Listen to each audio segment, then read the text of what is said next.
Welcome to my YouTube channel. My name is Osaze and I'm welcoming you all. Thank you for watching this video or clicking the link when you saw this video.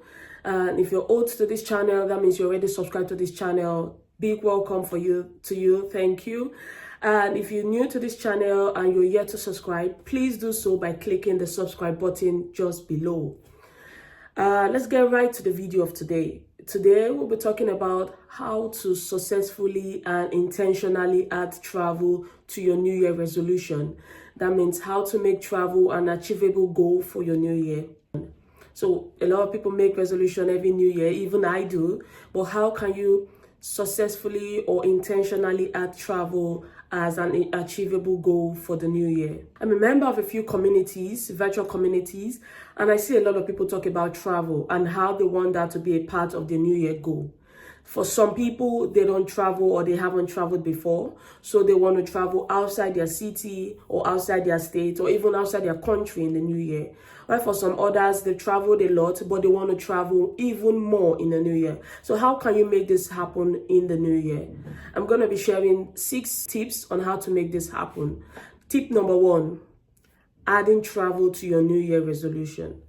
So just the way you outline the new job you want to get, just the way you outline the business, your growth, the business growth you aim to achieve in the new year, you need to intentionally add travel as a line to your new year goal. This makes it a more realistic goal that you can work towards achieving. So it's not just something you have in your head or in the air that's floating that you just saying, oh, I hope to travel, I hope to travel. But this time, it's something that you can actually see on the outline, you can see in your vision board, and you can actually work towards achieving. Point 2. So now you've added travel to your New Year plan. What's the next step? Just like you do with all your New Year resolution, your New Year plan, you actually have to set up SMART goals.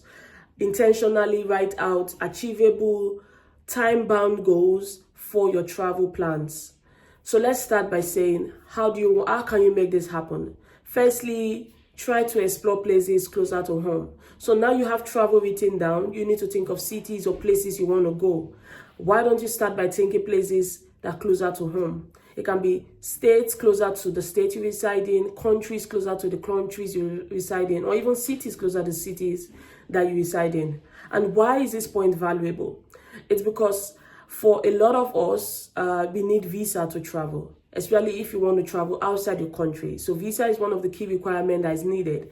And to get your visa, you need to make an appointment, you need to make a payment, you need to wait, you need to probably have an interview depending on the country you're going to or you intend to visit.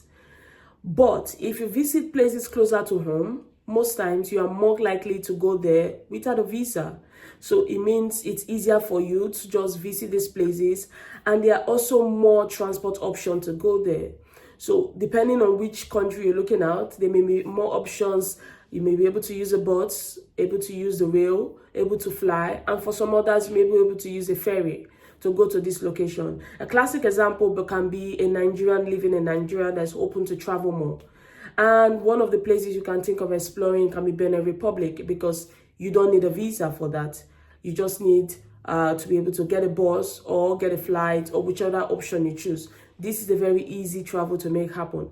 Or if it's someone residing in Belgium, an easy way to do it can be you can explore Netherlands. It's very close by. You can go there by bus, you can go there by rail, you can also fly there if you want.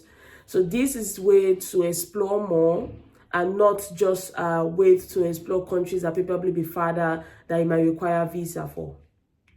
3, when and where do you want to travel? So now you have it in your list. You have to think of where do you want to travel to. So with the last point I gave, cities or countries around you, probably you have jotted a few down and said, okay, you like to visit this, but you're still unsure or uncertain of where you want to go. One way to make that happen is to tie your travel around events or happenings around different locations.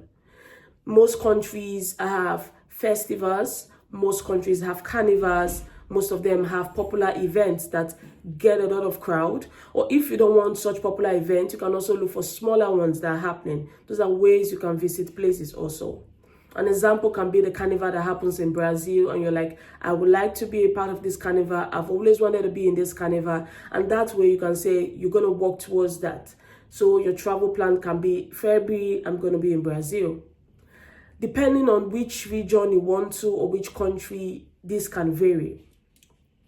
Another way you can make this happen is even by the weather.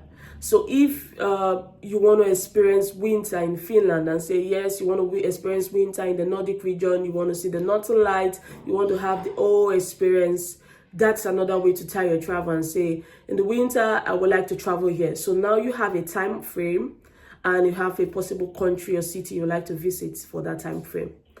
So this can vary. Like I said, it can be spring in somewhere else, and also you don't have to tie it to weather. That's just one of the examples. If you're a researcher, you can tie this to the conferences you attend. Probably you have a conference where you're going to be giving a presentation in the US, and you can say, okay, when I go there, if I'm going to be in California, why don't I use the opportunity to explore 2 or 3 cities around where I'm going to be giving the conference? Or if you're going to be giving a conference in Kenya, you can say, oh, while I'm doing that, why don't I use the opportunity to visit neighboring countries also? An advantage is that most times you don't need an extra visa for that. If you get a visa probably to go to Belgium to present a paper for a conference, because it's going to be a Schengen visa and hopefully a multiple entry Schengen visa, it means you're most likely to be able to visit neighboring countries also. So you can take a day trip to Netherlands or a 2-day trip to Netherlands, depending on how long stay you've been given. So you can try and tie your visits to events, festivals, carnivals, conferences around you.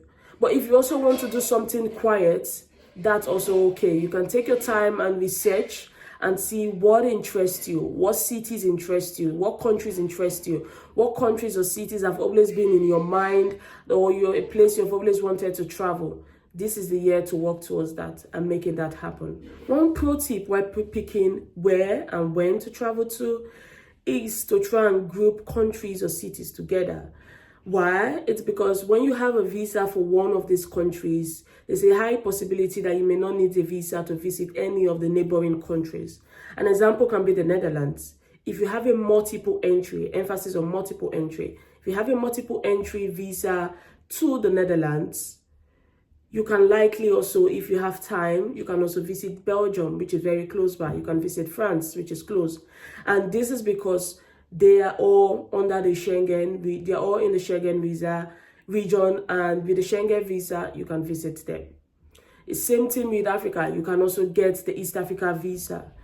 It's the same thing in different regions. You just have to do your research and see which countries you can group together that may not require an extra visa, but in the same region, it's close by. You can group them together and do a visit. So that way you can kill 2 birds with 1 stone. Point number 4, set money aside. So now you have a list of countries you want to visit, you have a list of cities you want to visit, but you need money to visit. Lucky you if you already have money stashed somewhere where you can just use for your travel, good. But if you don't fret. You can start putting aside money at the start of the year for your travel. So now you have cities in mind, you have countries in mind. Do a research and see roughly how much will you need to visit these places. So open a separate account, or how do you do your planning when it comes to your budgeting? Start putting money aside for travel. These things have to be done very intentionally. So you have to put money aside and say, this money is for going to be for travel. You can decide that the first half of the year is just to put money aside, and the second half you then travel. So depending on what works best for you, put money aside. That's important, because even if you're going to do a budget trip, which is a cheap travel trip, or you're going to do a very luxurious or expensive trip, you're still going to spend money. So depending on your financial status, you know the amount of money you need to set aside. You know how you need to set this money aside. So set money aside for travel. Travel can be cheap, travel can be expensive, but one thing that is important, or one thing that is relevant, is that you're going to spend money. So try and set money aside for your travel. Another thing you need to do, which is point number 6, is to decide the kind of trip this will be. So you have listed a few cities. How do you want to go? Is it going to be a solo trip? Is it going to be with a travel buddy? Or is it going to be a trip organized by tour agencies?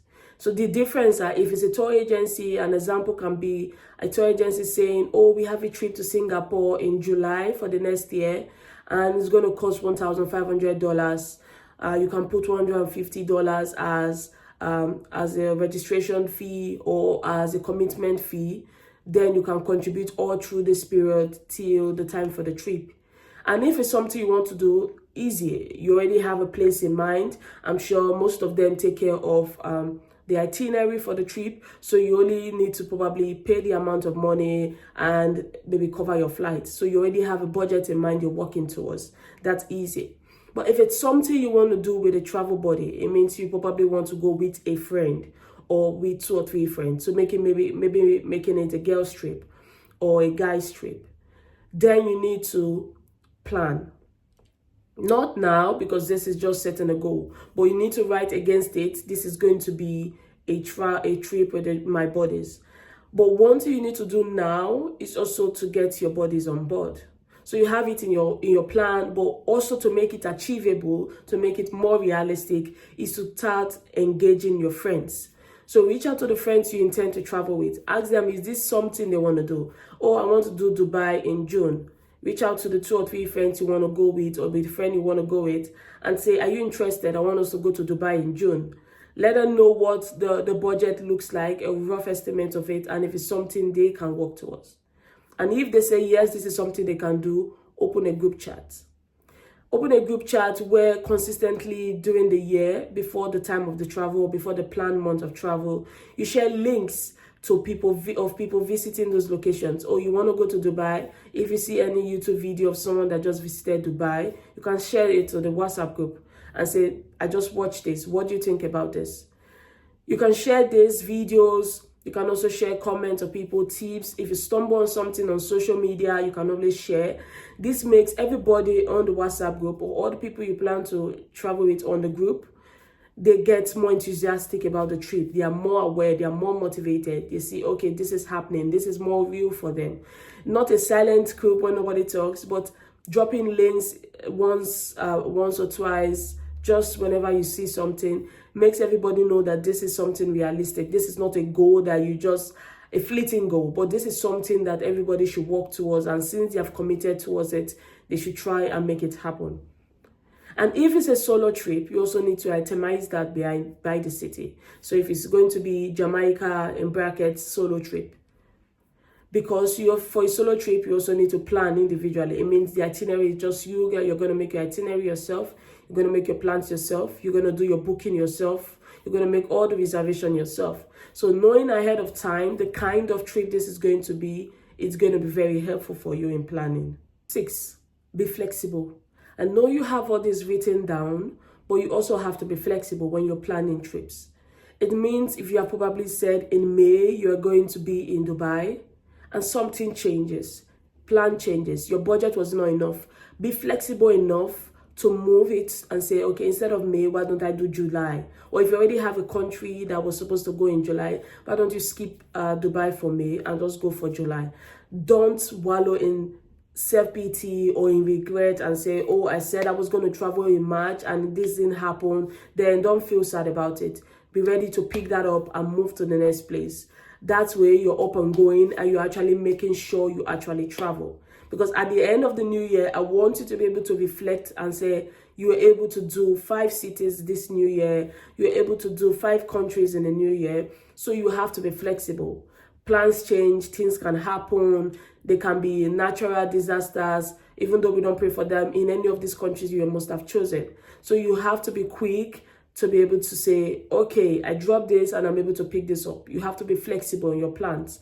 And this is not just requiring changing cities. Even when you visit these countries, your itinerary that you must have outlined, you should be able to have some wiggle room in case anything changes to be able to adapt to that change. Lastly, join a community. There are a lot of virtual travel communities online today. You can see them on different social media platforms, or you can see them on online. So try and join a travel community.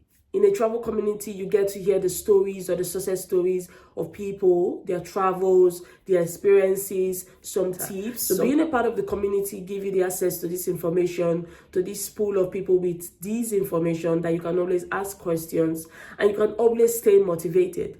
Seeing people share their travel journeys of the experiences they had, places they visit, pictures, their blogs, it makes you stay motivated and wanting to make your own travel a reality in the new year.